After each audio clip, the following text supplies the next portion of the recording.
भगवान कहीं एत निष्ठुर हुए मनीष को पागलामी वाला संतान प्रदान करते। यार कारण अनेक प्रकार कारण थाए।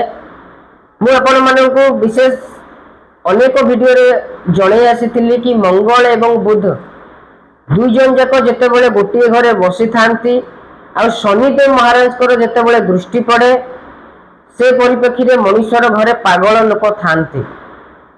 आपण देखिथे गोटे गोटे परिवार में दुई तीन जन ही पागल जन्म होती पिला। ये कौन पर होता है तार कारण होची मानि नियंतु आपनकर जन्म पत्रिका रे चतुर्थ स्थान रे कर्कट राशि रे जदि शनिदेव बसी थांती एवं मकर राशि हिसाब रे जदि आमे देखिबा मंगलदेव एवं बुध ग्रह दुई जन जाक दशम स्थान रे बसी थांती ताले शनिकर सप्तम दृष्टि पड़िला दशम स्थान को। तो से परिप्रेक्षी में दशम स्थान होची निजर परिवार घर। से परिप्रेक्षी में मनुष्यर घरे दुई तीन जन पागल लोक थांती। अनेक लोक एमती पागल पिला पूर्व